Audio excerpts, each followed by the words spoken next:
bem-vindos a mais um episódio do Conexão Global. Hoje recebendo aqui o Mulsi, que tem uma história de vida fantástica, tenho certeza que vai transmitir muita experiência de vida, conhecimento e oportunidades. Mulsi, muito obrigado pela sua presença, pela oportunidade de a gente poder trocar um pouco aí de experiências. Acompanho e admiro o seu trabalho há bastante tempo, nos conhecemos em evento aí uns 8, 10 anos atrás, nem lembro de tanto tempo que a gente de alguma forma se acompanha. Queria começar que você contando um pouquinho da sua história de vida. Quem assiste aí o meu canal está cansado de ouvir eu falar que sou apaixonado por biografias e realmente eu tenho essa crença muito forte, que qualquer pessoa tem uma história, tem algum ensinamento, tem coisas que podem compartilhar com os demais. Então, queria começar você contando sua história de vida. Maravilha. Ariel, obrigado. É uma honra estar aqui no Conexão Global, fazendo parte aqui desse episódio aqui do podcast. Bem, meu nome é Mulsi Tenório, eu estou aqui, moro nos Estados Unidos há 21 anos, vai fazer agora em outubro. Já morei em 3 estados aqui, eu comecei em Boston, naquela época que eu saí do Brasil e vim para cá, eu tinha 3 amigos e eu saí conversando com todos eles. Eu sou original de Maceió, Alagoas, é bem difícil encontrar gente da minha terra por aqui, mas a gente já encontrei, né? Nós temos esse grupinho de amigos de alagoanos, principalmente aqui na Flórida. O mar mais bonito do Brasil, né? É o mar mais bonito, a Praia da Sereia, a Praia do Francês. Mas na época, quando eu vim pra cá, quando eu tava querendo vir pra cá, eu vim pra cá em 2003. E eu ia conversar, na verdade era um plano já de antes. Eu tava querendo chegar aqui entre o ano 99 e 2000, e aí foi demorando. Eu cheguei também, aí veio o 11 de setembro, que aconteceu em 2001, daí atrapalhou mais um pouquinho. Mas tudo isso nasceu de um sonho, de uma experiência que eu tive em 1998, quando eu vim para os Estados Unidos pela segunda vez. A primeira vez que eu tinha vindo para cá foi em 1995, seria aquelas excursões que faziam, né, antigamente, que fazem até hoje, mas antigamente, para você ter uma ideia, em 1995 eu vim numa excursão de uma agência de turismo que eles fretaram um avião só para aquela excursão dele, eram 400 crianças. Foi um dos aviões mais grandes que pousou lá em Maceió. E a gente veio para cá e fez aquele Orlando e Miami, aquela viagem, né? Depois, em 98, eu vim com um grupo com meus amigos e a família dele. E aí eu vim para Miami também, Orlando, mas aí eu tinha um primo que morava no Texas e estava fazendo faculdade lá no Texas. E aí ele me convidou, vem para cá passar uma temporada aqui, 1 mês, 2 meses. E aí eu fui passar 1 mês lá no Texas. E aí eu comecei, como ele era, né, jovem, fazendo faculdade, eu comecei a ver aquela independência que ele já estava tendo, né, de ter o seu carro, de ir para a faculdade, de morar sozinho. E, claro, a pessoa fica encantada com tudo nos Estados Unidos, né, quando você sai do Brasil para cá. E aí foi despertando o desejo de vir morar aqui nos Estados Unidos, eu fui martelando aquilo na cabeça. E comecei a conversar, quando chegou em 2003, eu comecei a conversar com os amigos. Um morava no Texas, outro morava em Miami e outro em Boston. Daí, nas conversas, eu perguntava ao cara do Texas, o que é que você faz aí? Ele faz, eu trabalho com jardinagem e limpeza de piscina. E aqui minha vida é assim, tal. Aí eu perguntei ao cara de Miami, ele trabalhava com construção civil, né? Sendo que era uma construção civil dessas mais pesada, que é na estrada, aquelas coisas e tal.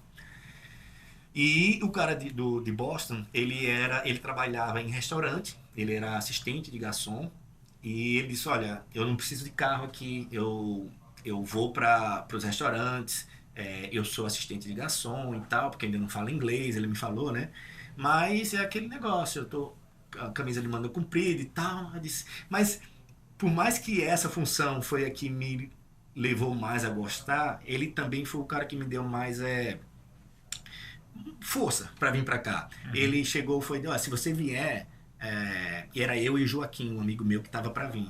Se vocês vierem, eu saio do local onde eu estou e alugo um outro imóvel aqui para ficar com vocês, que era um cara da minha mesma cidade lá de Maceió.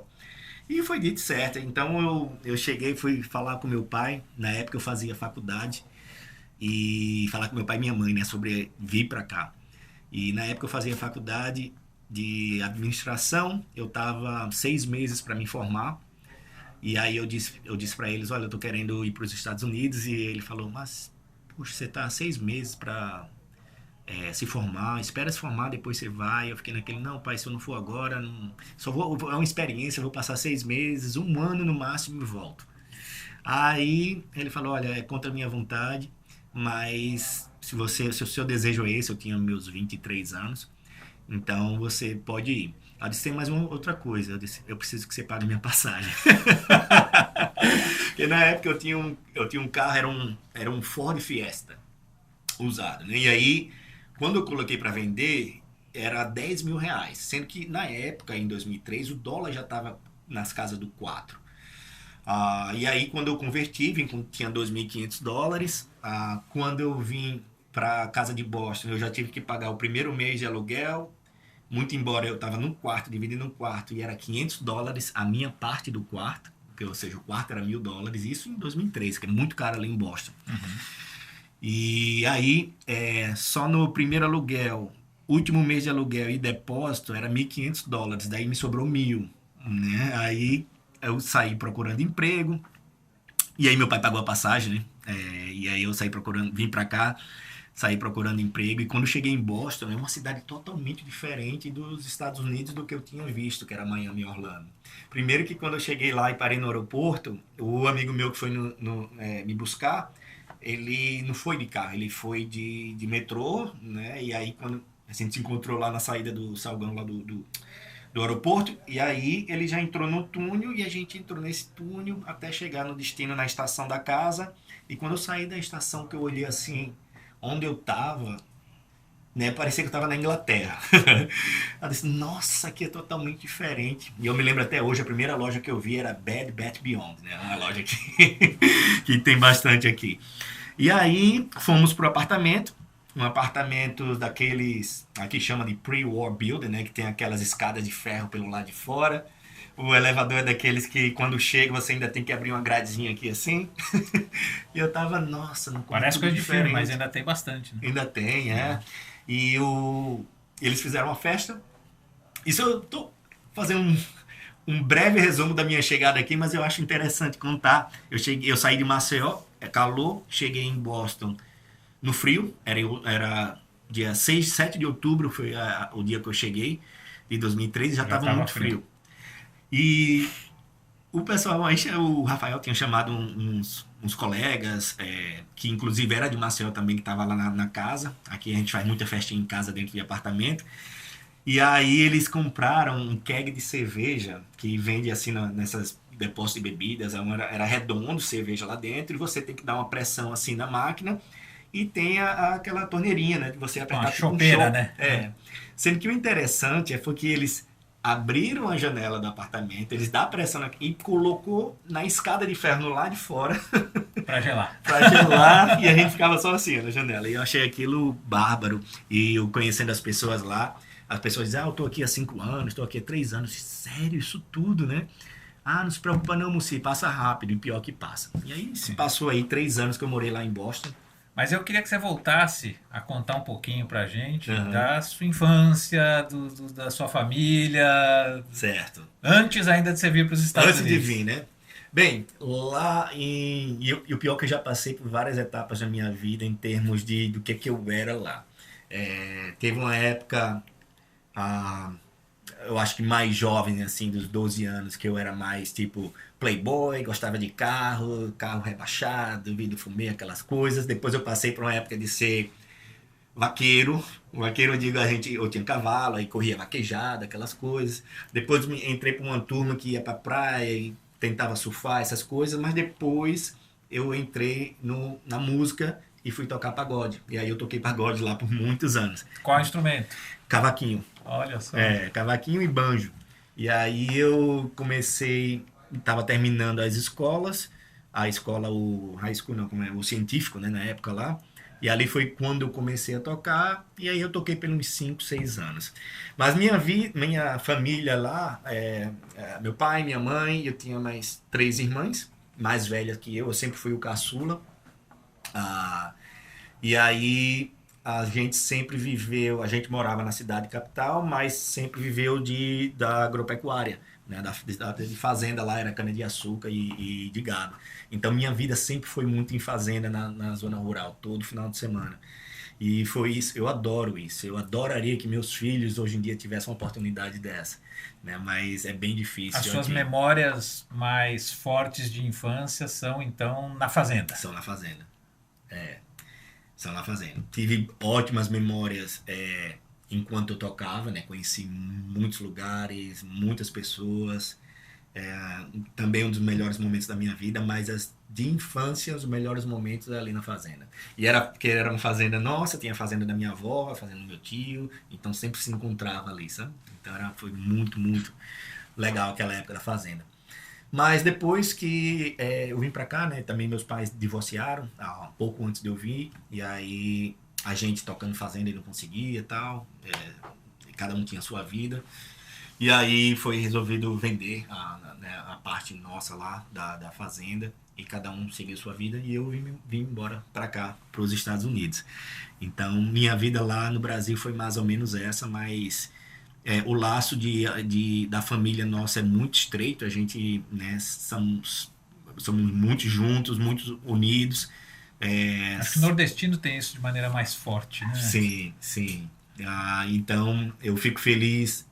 Hoje em dia eu tenho uma irmã que mora aqui, a Adriana, mas ainda ficou 2 lá, com minha mãe, né? Meu pai também tem outra família.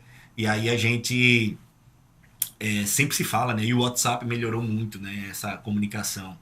Eu lembro que na época, quando eu vim morar pra cá, morar aqui nos Estados Unidos, primeiro que não existia a WhatsApp, o celular já tinha, mas não fazia essas ligações, né? Então a gente, na época, a gente comprava um cartãozinho, parecia, você ia na loja, tipo uma 7-Eleven, comprava um cartãozinho lá que tinha crédito, aí você tinha que ligar para aquele número do cartão, digitar uns códigos, aí consumia aquele crédito que você pagava, né? Eu lembro que eu tinha um amigo lá em Boston que já, naquela época, ele já estava aqui há 20 anos. O Eri, o nome dele.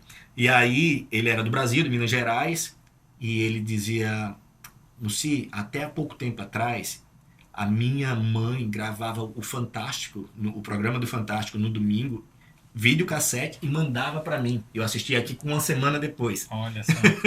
Que nem existia a questão de ter uma televisão brasileira aqui também. E aí a gente via poucos brasileiros. Enfim, eu vim para cá com visto de turista mesmo. Daí eu fui ficando, porque quando chegou com 6 meses, você vai conhecendo um monte de pessoal que já está aqui há muito tempo. E naquela época a gente estava 6 meses, não tinha nem saudade de voltar ainda, conquistando ali minha independência. E resolvi para ficar.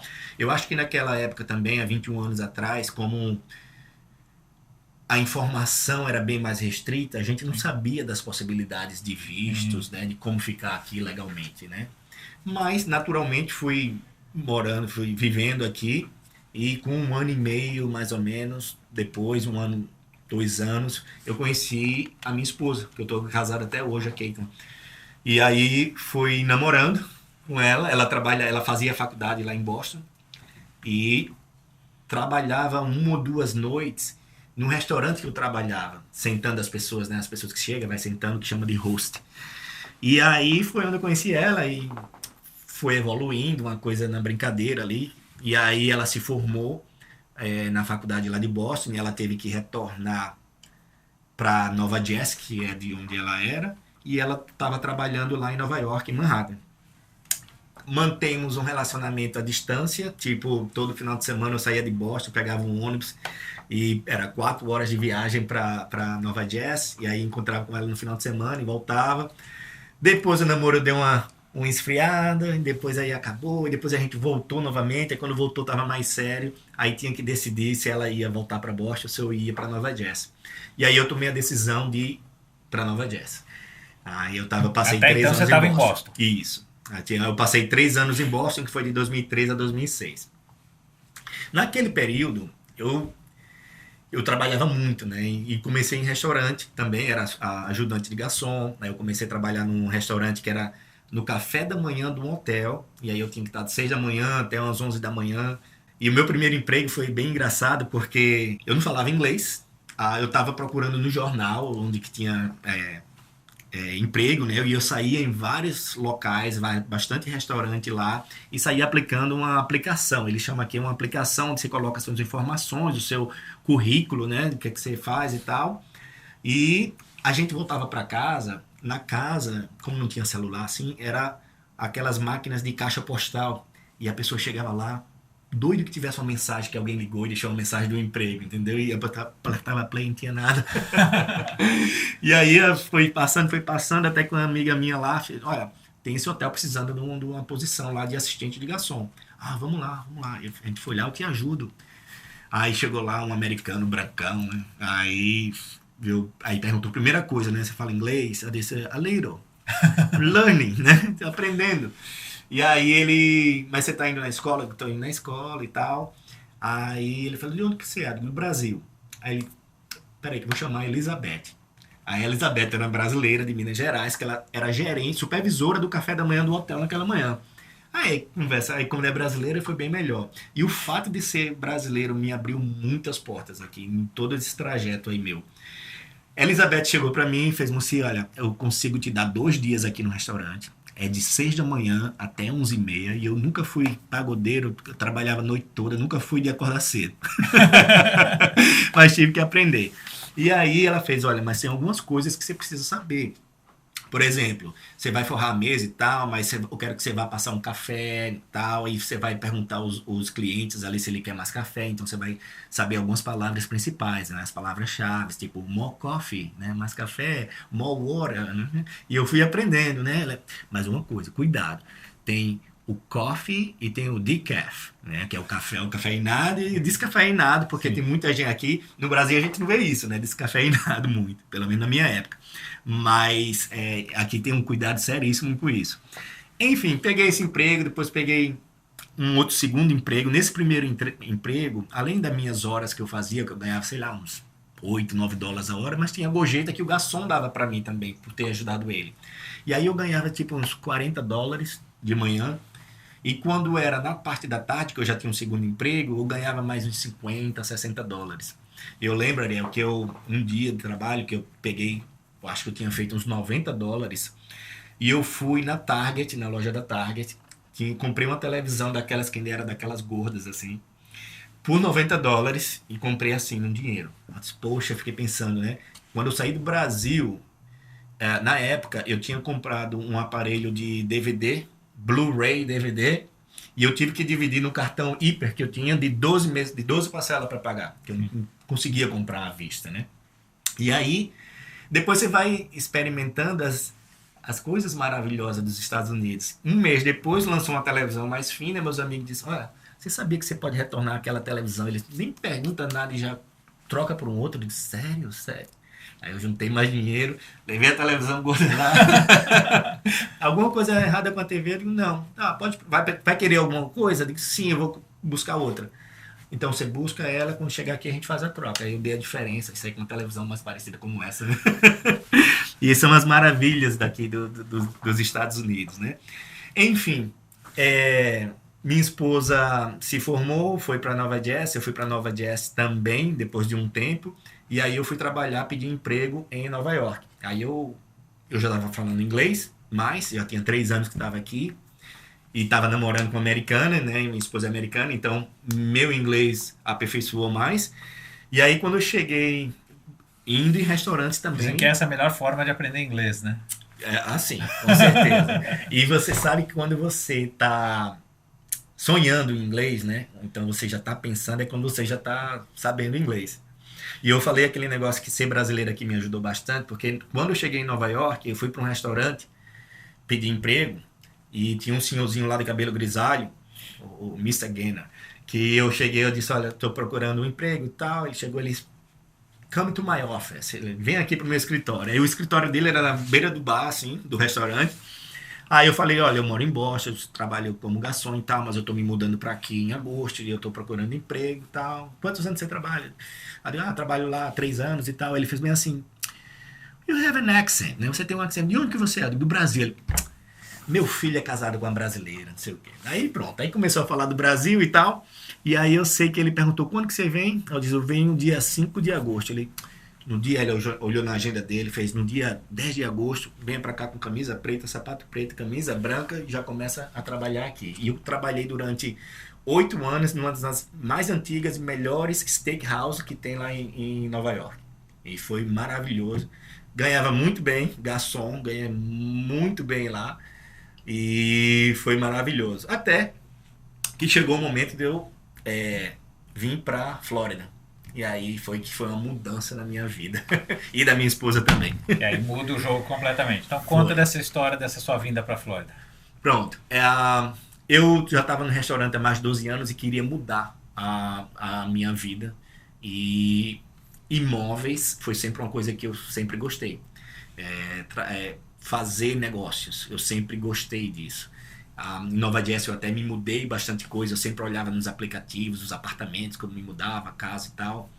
E no período que eu fiquei também lá no Brasil, eu mandei dinheiro pro Brasil, consegui comprar um apartamento na planta, depois vendi quando ficou pronto e comprei outro, eu gostava dessa coisa. E eu tinha uns amigos que moravam aqui, fiz algumas viagens aqui para Orlando, 2 ou 3 viagens, e comecei a notar o estilo de vida aqui que é totalmente diferente do que o lá do norte, né? Onde aqui você pode, você precisa ter um carro para sair, você consegue encontrar os amigos com mais frequência, e aí eu tava, a sua moradia é melhor, a sua casa é melhor, os preços, então eu tava em busca disso. O mais difícil foi convencer minha esposa, que ela é nascida e criada lá em Nova Jersey, e não sei se você já percebeu, você vai muito lá em Nova Jersey, o pessoal do norte ele tem uma cabeça, quando você fala em Flórida, é assim, nossa, o que você vai fazer lá? Não tem nada, não tem emprego, não tem dinheiro, tal, é sempre assim. E se eu fosse escutar tudo isso, eu nunca viria para aqui para Flórida. E aí eu convenci minha esposa, a gente veio aqui para Flórida com o intuito de eu me tornar corretor de imóveis. E aí antes de vir eu já estudei, tirei a licença, passei no curso, mesmo ainda morando lá em Nova Jersey. Fui atrás de uma imobiliária, que eu trabalho com a Rosana, da Florida Connection. Vai fazer 10 anos que estou com a Florida Connection. Aí você começou já com ela? Já comecei com ela. E aí, expliquei minha situação e eu disse para Rosana, Rosana, eu tenho que fazer acontecer, porque eu trabalho no restaurante, né, há 12 anos, não aguento mais, eu quero sair desse ramo, eu tô com família, minha mulher estava grávida e já tinha uma filha, e no restaurante você não tem sábado e domingo, você não tem feriado, você trabalha sempre, né? E eu quero mudar de vida, eu quero fazer isso, é o que eu quero. Maravilha. Eu digo, eu tenho que dar certo, porque se não der certo, minha esposa disse que vai voltar, que volta lá para Nova Jersey. Então eu não queria voltar para Nova Jersey, mas fiz acontecer. Então aqui eu comecei aqui em Orlando, né? Comecei a trabalhar como corretor. Primeiro ano sempre é difícil, conquistar clientes e tal. Naquela época estava começando também o Instagram, então eu montei o Instagram para divulgar o meu trabalho. E aí foi aparecendo, aí apareceu o primeiro cliente, onde eu vendi uma casa, aí esse cliente já tinha um sócio, meu sócio também quer comprar uma casa, eu vendi já outra casa. E aí foi acontecendo. Então eu me empenhei nisso. O Instagram foi uma ferramenta para mim que eu sempre gostei de usar e eu posto diariamente, todos os dias. E aí o negócio foi pegando, mas a partir do momento que a corretagem foi pegando nos últimos 10 anos, a quantidade de corretores também foi aumentando. Sim. Então você tinha que sempre estar inovando, sempre fazendo coisas diferentes. Uma coisa que eu acho que joga ao meu favor, pelo lado de eu ter trabalhado tocando como músico, eu subia em palcos que tinha 5.000 pessoas, 10.000 pessoas, e estava lá no palco fazendo e falava no microfone. Não era o cantor, mas eu falava no microfone. Isso me deixou à vontade a falar também no Instagram, né? Então, porque tem gente que não consegue estar fazendo stories ali. Eu recebo bastante elogio de outros corretores que falam, eu não consigo fazer o que você faz, né?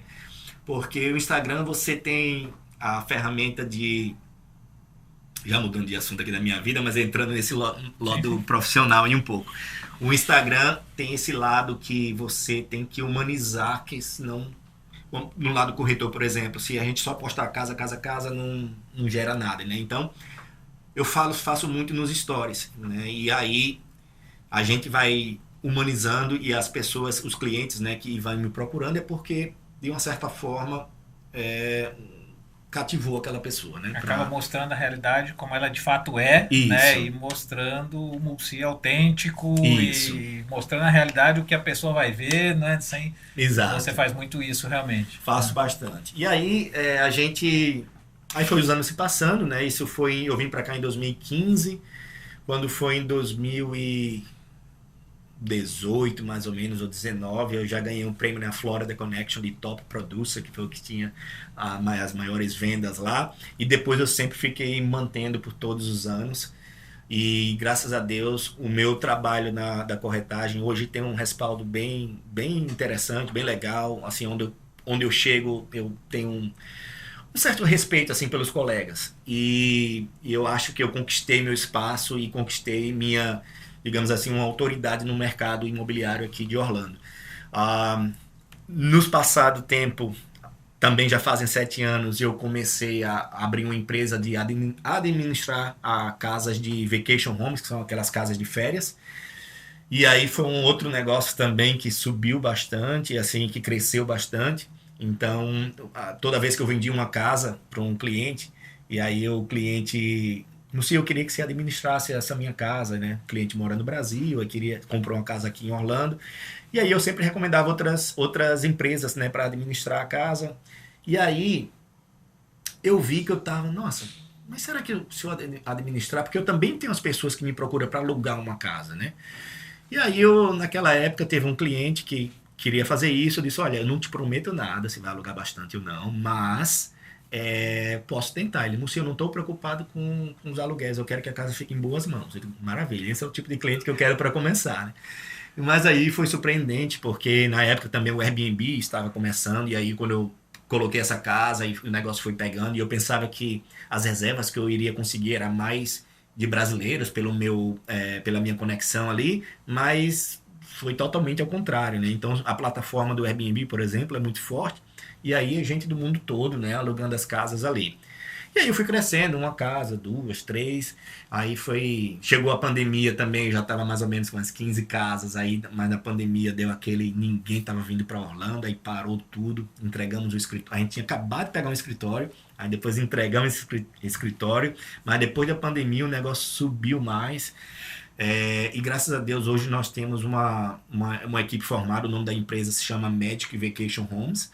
A gente tem mais ou menos umas 50 casas de férias, e temos uma equipe aí de escritório, de pessoal na rua, de mais ou menos umas 7 pessoas trabalhando. Então foi uma conquista muito grande que eu tive, né, de fazer desde o começo até chegar numa posição que é uma empresa que, né, se anda com as próprias pernas. O mercado imobiliário de Orlando é um mercado bastante específico, né? Isso. Me conta um pouquinho, digamos, como que é esse mercado, o que tem de oportunidades aqui? Olha, é impressionante como o brasileiro que chega aqui, ele tem as ideias e muitas dão certo, né? De fazer de tudo. Eu acho que se a gente pensar só no ponto de vista, no modo imobiliário de casas, é um ramo que se ramifica assim para tantas outras atividades que você vê bastante brasileiros fazendo. Por exemplo, tem construtor de piscina, tem quem faz cerca, tem quem limpa a janela, tem quem limpa a casa, tem quem faz aqueles bricks, aqueles pavements, né? Tem pintor. Então, assim, tem decorador. É um ramo que tem tanta coisa só na ligação de casa, né? Que a gente acaba um se ajudando o outro no mercado. Então, por exemplo, na minha empresa mesmo, o pessoal da limpeza é brasileiro, os handyman que faz os concertos são brasileiros, o cara que faz a empresa de piscina são brasileiros. Então a gente vai um ajudando o outro. Eu pelo menos acho assim que a gente se ajuda aqui na comunidade aqui dos brasileiros. E o mercado de, como a gente falando assim, né, as ideias fora da casa que o pessoal tem são extraordinárias, né? De restaurantes, de padarias, né? Que você vê padarias aí com sucesso. Tem o pessoal do Camilas que eu admiro muito, que eles cresceram assim de baixo mesmo. Hoje está uma rede muito forte aqui também. Enfim, eu acho que existe bastante oportunidade para o brasileiro vir, e principalmente hoje em dia que você vem para cá com bastante informação, você tem internet, você tem advogado, você tem, né, um grupo como o seu para poder dar assessoria jurídica, né, contábil, e a pessoa vir preparado, é totalmente diferente. E os brasileiros que vinham na minha época de 20 anos atrás, com os brasileiros que vêm nessa época agora, desses tempos, são os brasileiros diferentes, né? Eu acho que, principalmente o que vem para a Flórida. O que vem para a Flórida são aqueles brasileiros que, de uma certa forma, está cansado do país, tem um poder aquisitivo de chegar aqui e fazer alguma coisa, um poder aquisitivo de chegar aqui e se manter com a renda do Brasil até achar onde que vai ser a renda dele aqui dos Estados Unidos.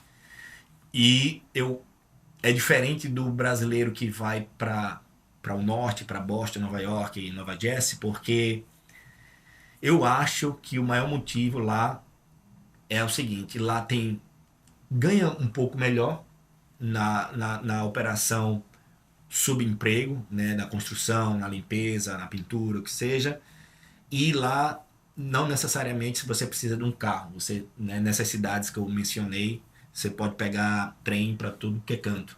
E aqui na Flórida não, aqui você vai precisar de um carro, e você sabe que aqui também não tira a carteira de motorista se você não tiver o visto legal, né, para estar aqui.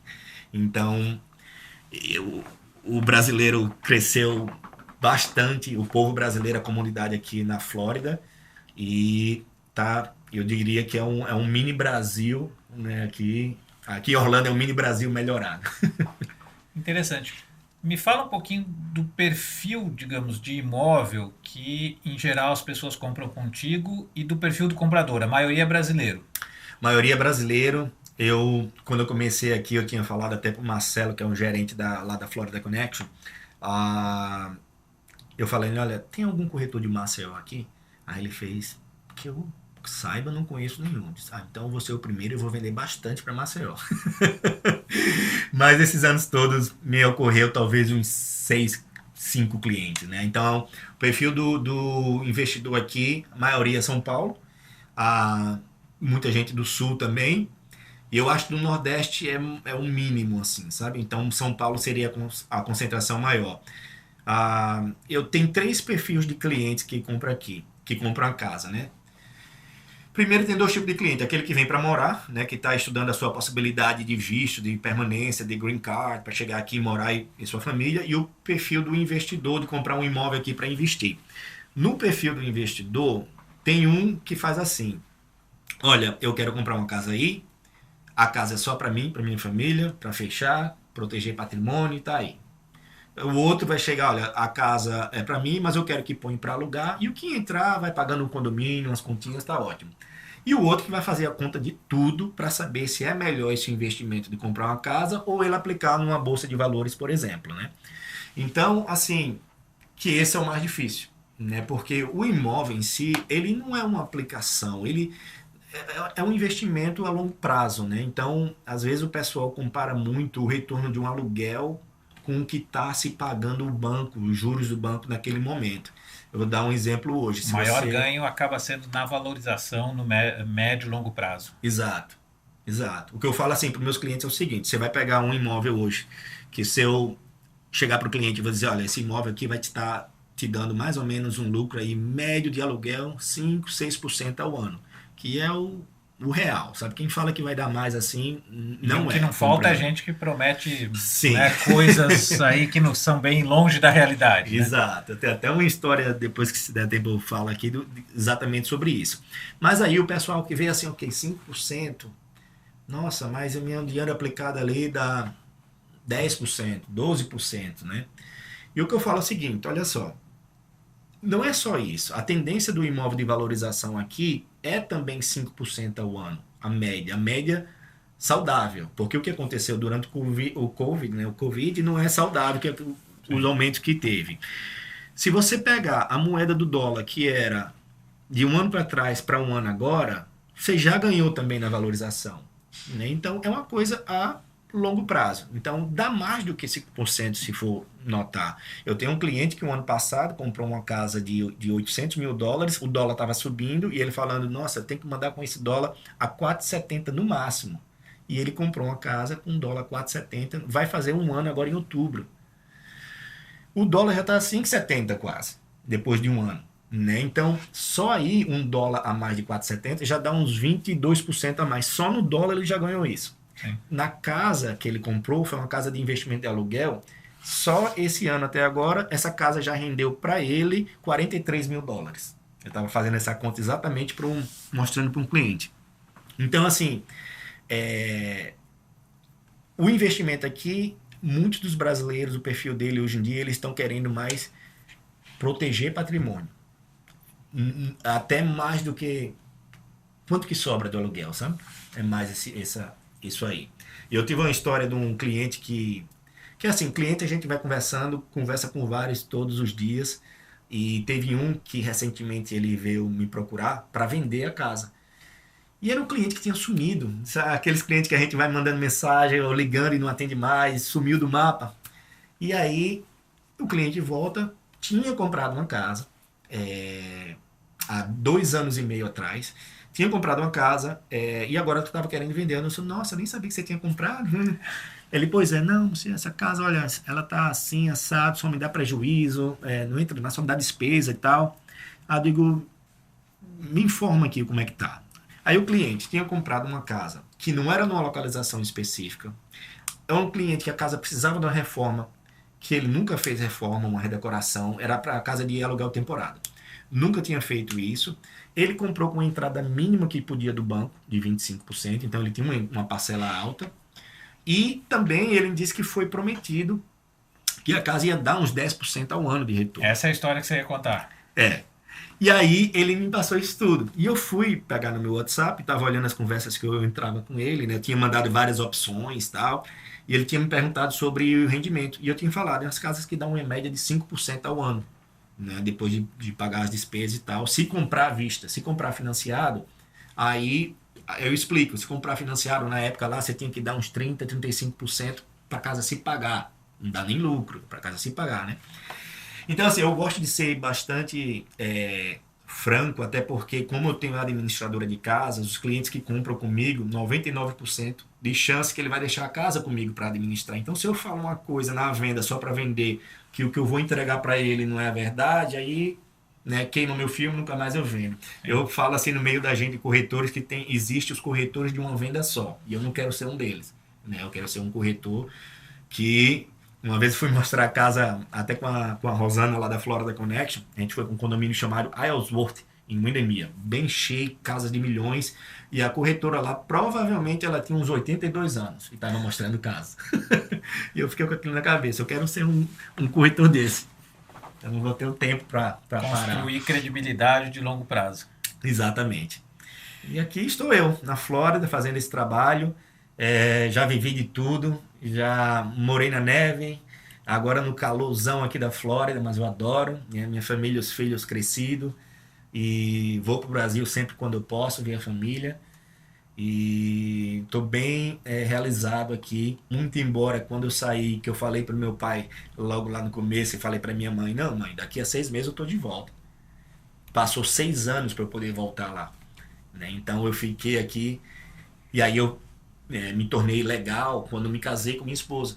E aí foi quando eu recebi minha documentação e eu pude voltar lá depois de 6 anos para ver o resto da família, né? Mas então assim, valeu super a pena, foi um aprendizado muito importante, até mesmo trabalhar num restaurante, né? Conhecer pessoas novas. Eu trabalhei em vários restaurantes, e aquele negócio que eu estava falando, que cada mesa que você tem é um aprendizado, é uma família, são pessoas diferentes, são ações que você vai tomando ali, que para mim aquilo ali foi uma faculdade da vida que me fortaleceu para que eu hoje esteja atuando no mercado imobiliário. que você recomendaria para alguém que está pensando em sair do Brasil e vir para os Estados Unidos? Bem, eu acho que planejamento é tudo, né, no começo. Não cair em conversinhas que sejam milagrosas, né, pessoas que tá prometendo algo, vendendo algum negócio logo de início. Os clientes que entram em contato comigo que já tem um restaurante ali para comprar, tem uma coisa ali para comprar.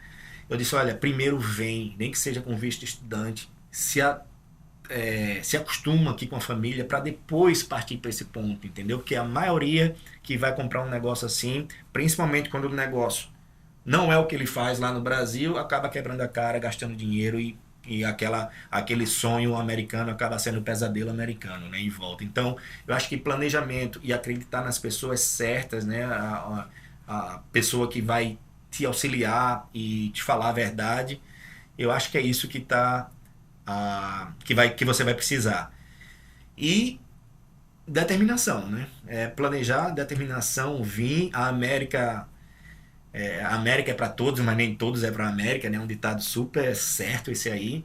Se a pessoa gosta das regras americanas, da lei, se você acha que você se identifica com os Estados Unidos, é um dos melhores países para se viver e criar os filhos.